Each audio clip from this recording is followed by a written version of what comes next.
1917 வருஷம் இந்த கல்லூரி மாணவர்கள் ஸ்கூல்ல காலேஜில் படிக்கிற குழந்தைகளுக்கெல்லாம் என்ன ஆச்சு, ஒரு காலகட்டத்தில் இப்படி என்ன பண்ணான்னா, நம்ம மதத்துக்கும் படிப்புக்கும் சம்பந்தம் இல்லாதையே இப்படி பண்ணி பண்ணி பண்ணி பண்ணி மதத்துல உள்ள விஷயங்கள், அதுல சொன்ன சாஸ்திரங்கள்ல சொன்ன விஷயங்கள்லாம் குழந்தைகளுக்கெல்லாம் தெரியாதனாலேயே ஒரு மத நம்பிக்கை அனுஷ்டானம் இல்லாதெல்லாம் குறைஞ்சின்னு வரத்தை பார்த்துட்டு இதுக்கு ஏதான ஒரு வழி பண்ணணும் அப்படிங்கிற ஒரு தாபத்துல பெரியவா ஒரு எஸ்ஏ போட்டி ஒன்று வச்சா. இங்கிலீஷ்ல கட்டுரை எழுதுற போட்டி ஒன்று அனௌன்ஸ் பண்ணினா. இதை காலேஜில் படிக்கிற எல்லாருக்கும் அப்படின்னு நாட்டில் எல்லாரும் இதில் கலந்துக்கலாம். அவாவா இங்கிலீஷ்ல இது ஒரு தலைப்பு கொடுத்தா பெரியவா, இந்த தலைப்புல அவாவாள் இங்கிலீஷ்ல கட்டுரை எழுதி அனுப்பணும். அப்படி அனுப்பிச்சாக்கா அதெல்லாம் பரிசீலனை பண்ணி இந்த கட்டுரை போட்டியில எது இருக்கிறதுலயே பெஸ்டோ அதுல 3 செலக்ட் பண்ணி first prize, second prize, third prize அப்படின்னு கொடுக்கறது.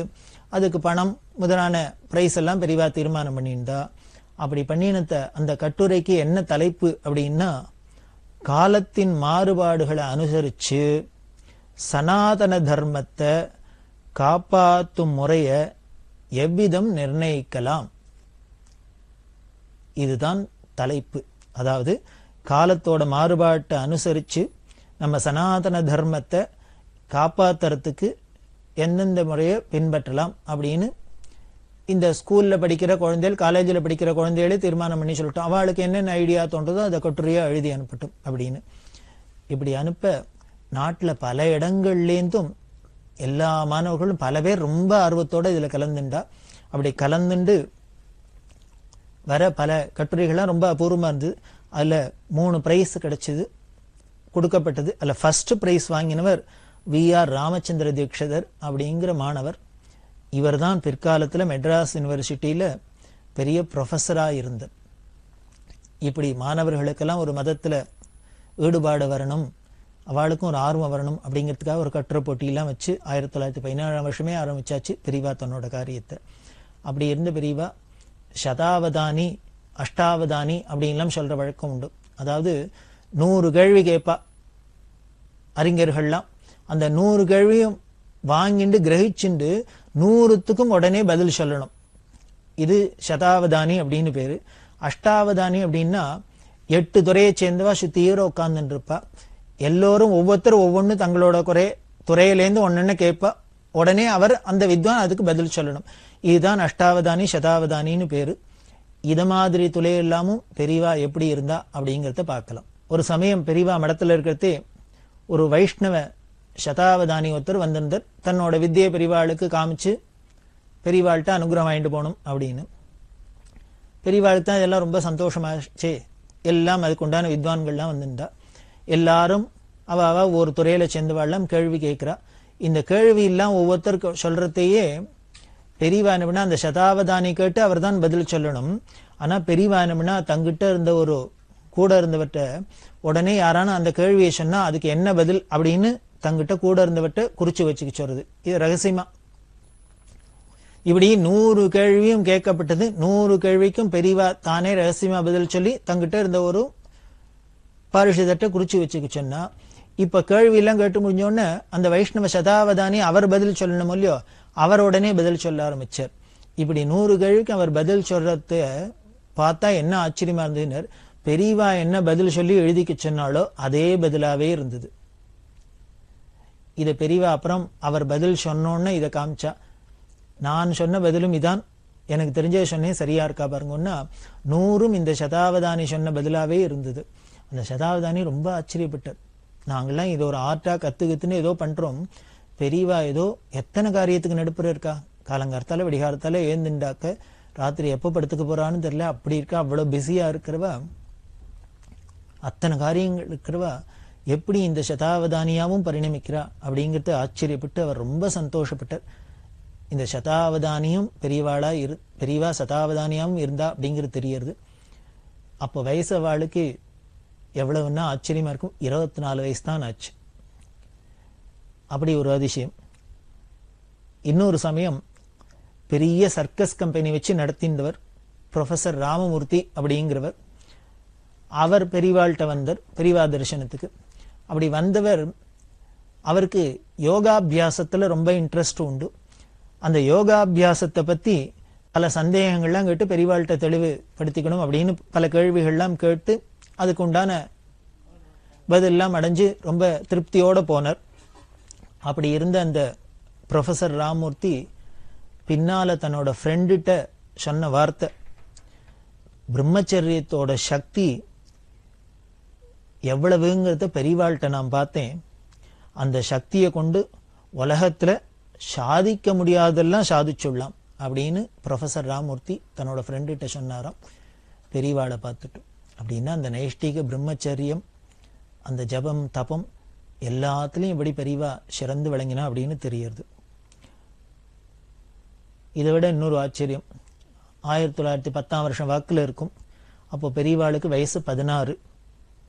அப்போ அந்த காலத்துல ரொம்ப பிரபலமா இருந்தவர் இந்த மகேந்திர ஜாலம் அப்படின்னு சொல்லக்கூடிய மேஜிக் ஷோல ரொம்ப பிரபலமா இருந்தவர் பீதாம்பரம் அப்படிங்கிறவர்.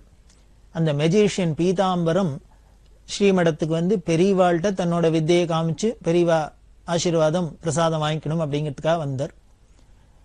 பெரியவாளுக்கு இந்த மேஜிக் ஷோ பண்ணி காமிக்கிறார். இந்த மேஜிக் ஷோ மடத்துல இருந்தா எல்லாம் நூற்றுக்கணக்கான கூட்டம் வந்து சேர்ந்துட்டு எல்லாரும் வேடிக்கை பார்க்கறதுக்கு ஆர்வமா இருக்கா. அப்போ பெரியவாள்கிட்ட பக்கத்துல ஒரு 6 வயசு குழந்தை, அந்த குழந்தையும் பார்க்க வந்தது. இந்த குழந்தை யாரு அப்படின்னா பெரியவாளோட பூர்வாசிரம தம்பி சதாசிவ சாஸ்திரி அப்படின்னு பேரு. பிற்காலத்துல சிவன் சார் அப்படின்னு சொல்லுவா. அவரும் பெரிய ஞானி யோகீஸ்வரர். இது பெரியவாளே சொன்னது, பிறவியிலே ஞானி என் தம்பி அப்படின்னு. சர்வஜனான யோகீஸ்வரான பெரியவாளுக்கு தம்பியா பிறந்தவா எப்படி இருப்பா, அப்படிதான் அவரும் ஞானியா இருந்தார். இந்த 6 வயசு தம்பி குழந்தை சிவனும் பார்த்துட்டு இருக்கு, சங்கராச்சாரியரான 16 வயசு பெரியவாளும் பார்த்துட்டு இருக்கா. நூற்றுக்கணக்கான பேர் இந்த பீதாம்பரத்தோட மேஜிக் ஷோவை பார்த்துட்டு இருக்கா.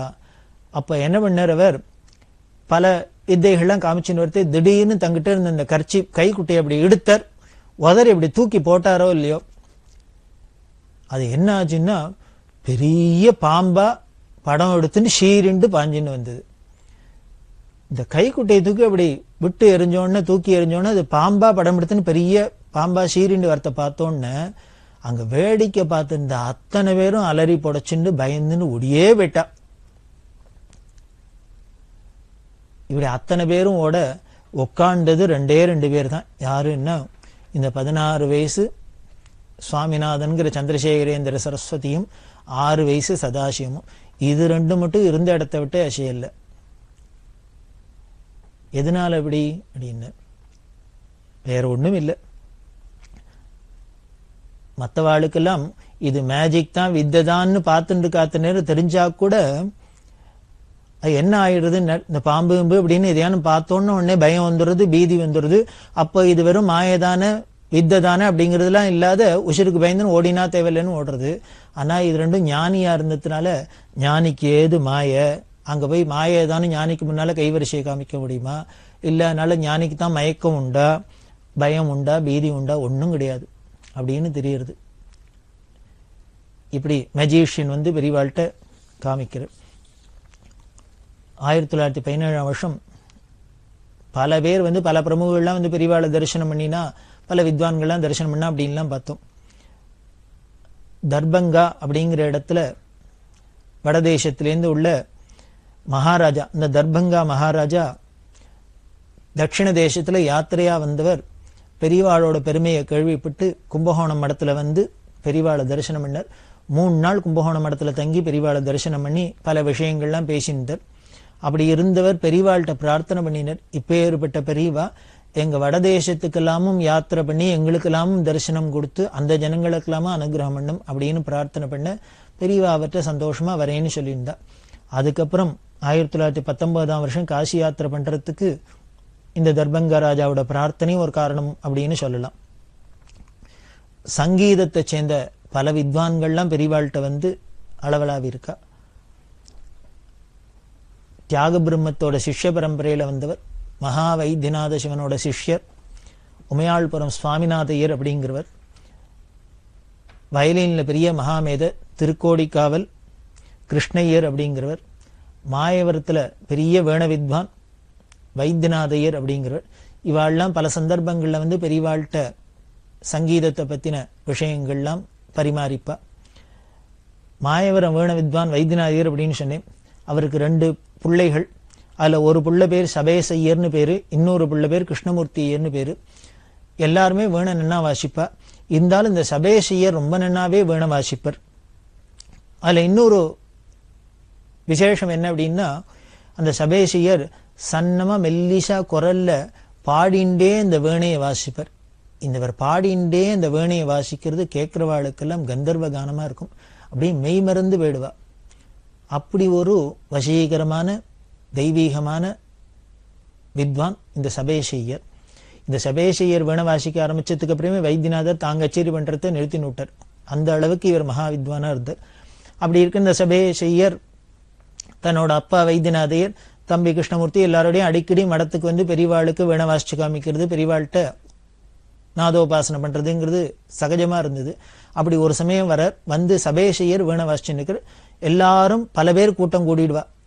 இந்த தெய்வீகமான கச்சேரியான்னா இருக்கும். இது சாதாரண சபால நடக்கிறாப்பில் இல்லை, பெரியவா சன்னதியில சந்திரமௌலீஸ்வர சன்னதியிலாம் நடக்கிறது. அதனால இதை கேட்கறதுக்குன்னே எல்லாரும் வந்து கூடியிருப்பா. அப்படி பெரிய சபை கூடியிருக்கு. அதில் சபேசையர் வேண வாசிச்சுன்னு இருக்கார். அப்பா வைத்தியநாதர் உட்காந்து கேட்டுருக்கார், பெரியவாளை உட்காந்து கேட்டுருக்கா. ஆனந்தமா ரசிச்சுன்னு இருக்கிறதே ரொம்ப அபூர்வமா சங்கதியெல்லாம் விழுந்தோன்னு அப்பா சபேசையரை பார்த்து அப்பா வைத்தியநாதன் சபாஷ் சபாஷ் அப்படின்னு பாராட்டினர். இப்படி பாராட்டினோன்னு உடனே பெரியவா வைத்தியநாதையரை கூப்பிட்டா. அவர்கிட்ட சொன்னா, உங்க புள்ள ரொம்ப தேவகானமா கந்தர்வகானமா பண்றது வாஸ்தவம்தான். ஆனா கூட உங்க பிள்ளையோட அந்த பெருமையை இத்தனாம் பெரிய சபையில எல்லார் எதிர்க்கும் நீங்களே பாராட்டலாமா? அது அழகா இருக்குமா? உங்க குழந்தையோட வித்வத்தை ஊர்வலகம் மத்தவா பாராட்டினாதான் அந்த குழந்தைக்கும் பெருமை. அதனால எக்காரணத்தை கொண்டும் நம்ம குழந்தையோட அந்த வித்வத்தை, அந்த மேதாவிலாசத்தை, அதுவும் சபையில நம்மளே பாராட்டுறதுங்கிறது நன்னா இருக்காது. அதனால அது பண்ண வேண்டாம் அப்படின்னு சொன்ன. இந்த உபதேசம் பண்ணினோன்னு வைத்தியநாதையர் ரொம்ப வருத்தப்பட்டார்.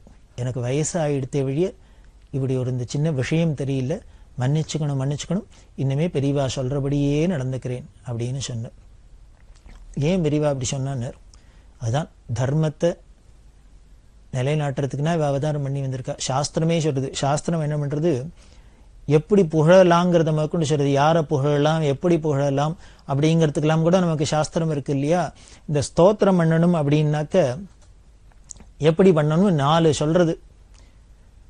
ஒருத்தர் நேருக்கு நேர் ஸ்தோத்திரம் பண்ணணும் அப்படின்னா அவரை புகழணும்னா 2 பேரை தான் நேருக்கு நேர் புகழலாம், ஸ்தோத்திரம் பண்ணலாம். அந்த 2 பேர் யாருன்னர்? தெய்வத்தையும் குருவையும் தான் நேருக்கு நேர் ஸ்தோத்திரம் பண்ணலாம். இப்போ லலிதா சஹஸ்ரநாமம், விஷ்ணு சஹஸ்ரநாமம், இந்த ஸ்துதி அந்த ஸ்துதி எல்லாம் பண்றோம். காமாட்சி, மீனாட்சி, விசாலாட்சி, மகாவிஷ்ணு, அம்பாள், முருகன், பிள்ளையார் அப்படின்லாம் ஸ்தோத்திரம் பண்ணணும். தெய்வ சந்நிதியில போய் தெய்வத்தை நேருக்கு நேர் நாம முகஸ்துதி நேரையே பண்ணலாம். அதே மாதிரி குருவையும் ஸ்தோத்திரம் பண்ணலாம். குருவை நாம ஸ்தோத்திரம் பண்ணலாம். தெய்வம்ங்கிறது எங்கேயோ இருக்கு, நமக்கு நேர பிரத்யட்சமா தெரியறாப்புல இல்லை. இந்த பிரத்யட்சமா தெரியற குரு, இந்த பிரத்யட்சமா தெரியறவுள்ள குருவை தான் நேருக்கு நேர் ஸ்தோத்திரம் பண்ணலாம். அதே மாதிரி உறவுக்காரால புகழணும் அப்படின்னா எப்படி புகழணும்? அவளை நேருக்கு நேர் புகழப்படாதான், புகழணும். அந்த நாம் அவளை சந்தோஷமா பேசுறோம், அவளை பத்தி நல்ல அபிப்பிராயம் வச்சுருக்கோம்னு அந்த உறவுகாரா காதுக்கு போறாப்புல இன்னொருத்தட்ட சொல்லலாம். அதாவது நேருக்கு நேர் புகழப்படாது, யார் மூலியமாவானும் அவ காதுக்கு போறாப்புல புகழலாம். அதே மாதிரி வேலைக்காரால எப்போ அப்ரிஷியேட் பண்ணலாம் அப்படின்னாக்க அவள்கிட்ட வேலையெல்லாம் வாங்கிண்டதுக்கு அப்புறம் புகழணும். அந்த புகழ் தான் அளவா புகழணும் சாஸ்திரம் சொல்றது. அக்கா உன்னை போல கிடையாது, இனிமே நீ செஞ்சாப்புல வேலை யாரும் செய்ய மாட்டா, நீ இல்லைன்னா நான் இருக்கவே மாட்டேன், என்னால ஒண்ணுமே பண்ணிக்க முடியாது அப்படின்லாம் சொன்னாக்க உடனே அவளுக்கு ஒரு மாதிரி கர்வம் வந்துடும். ஓ இனிமே நம்மளை நம்பிதான் இவர் இருக்காராக்கும் எஜமான் அப்படின்லாம் வந்துடும். அதனால சாஸ்திரம் என்ன சொல்றதுன்னு, வேலைக்காரால புகழாதே இருந்தாலும் அவளுக்கு ஒரு மாதிரி ஃப்ரஸ்ட்ரேஷன் வந்துடும். இவ என்ன சொன்னாலும் நம்மள அப்ரிஷியேட்டே பண்ண மாட்டார் அப்படின்னு அதுவும் நெகட்டிவா இம்பாக்ட் இருக்கும். ஸோ அப்படியும் விட்டுறப்படாது. அக்கா ஒரேடியா அவாக்க ஆஹா ஊகுன்னு புகழ்ந்துடப்படாது. அதனால புகழ் அளவா புகழ், அதுவும் எப்போன்னு வேலையெல்லாம் முடிஞ்சப்புறம் அப்படின்னு சாஸ்திரம் சொல்றது.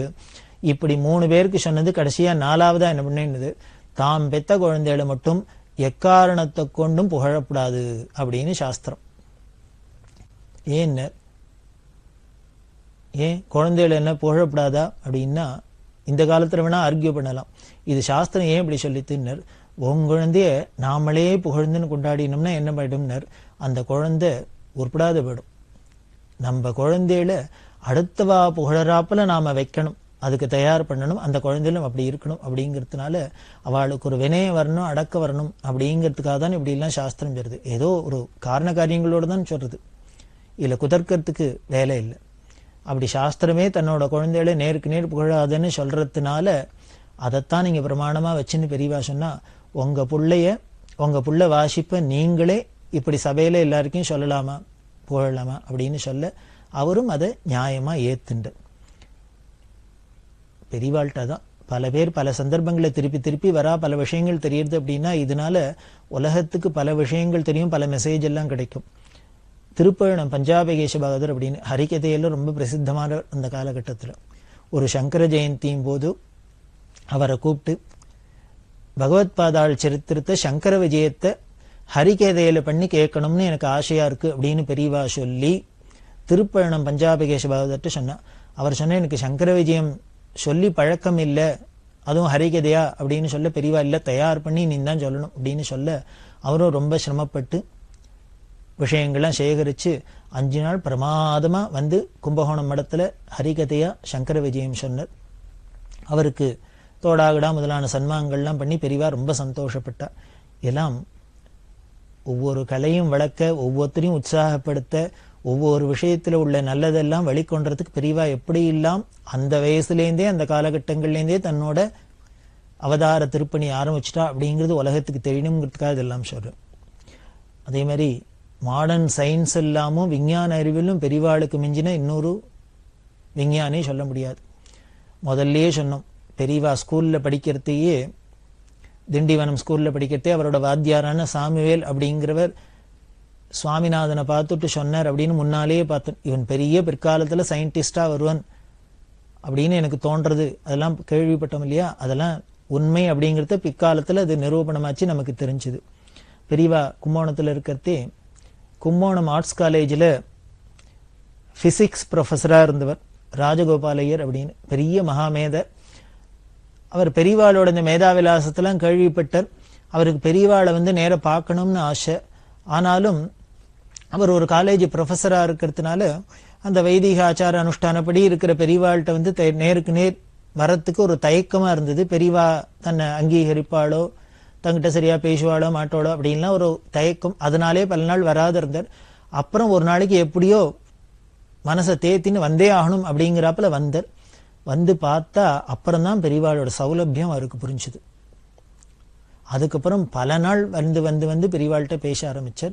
பெரியவாளோட அளவிலாவிந்தார். அப்படி அளவிலாவின்றது பிசிக்ஸை பத்தி பெரியவா பல அபூர்வமான விஷயங்கள்லாம் சொன்னா. அவருக்கு ரொம்ப ஆச்சரியமா இருந்தது. அப்படி இந்த ராஜகோபாலர் ப்ரொஃபஸரோட பேசிட்டு இருக்கிறது, மேத்தமேட்டிக்ஸ்ல ஒரு பெரிய மேத மாணிக்க நாயகர் அப்படின்னு பேரு. அவர் முன்னாலேயே பெரியவாள்கிட்ட அடிக்கடி வரவர். அவர் ஒரு நாளைக்கு வந்திருந்தார். இந்த ராஜகோபாலன் யாருன்னு தெரியாது.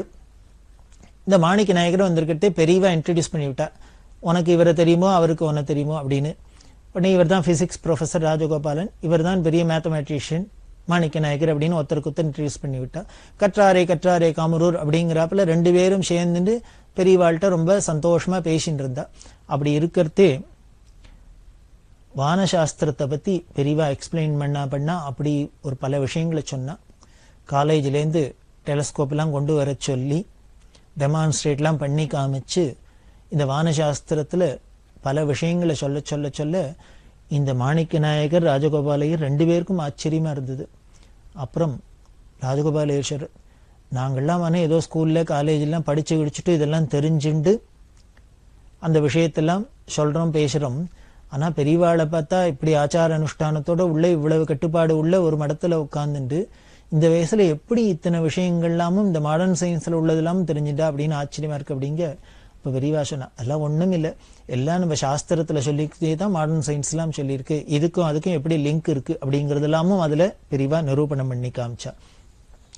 இப்படி இல்லாம் தன்னோட மேதாவிலாசத்தை இந்த சின்ன வயசுலேருந்தே பரிணமிக்க ஆரம்பிச்சது.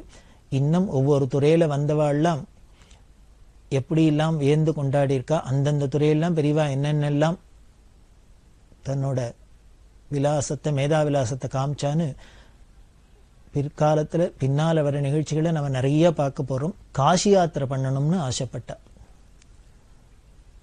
நமது சனாதன மதத்துல நமது பாரத தேசத்துல ரொம்ப முக்கியமா இருக்கிறது காசி யாத்திரை. அவசியம் வாழ்க்கையில ஹிந்துவா பிறந்த ஒவ்வொருத்தரும் பண்ணியே ஆகணும். ஒரு தரமானும் கங்கையில போய் ஸ்நானம் பண்ணணும். எத்தனையோ நதிகள் இருக்கு, எத்தனையோ தீர்த்தங்கள் இருக்கு, எத்தனையோ குளங்கள் இருக்கு, ஆறுகள் இருக்கு. அப்படி இருந்தா கூட இந்த கங்கைக்கு என்ன பெரிய விசேஷம் அப்படின்னா,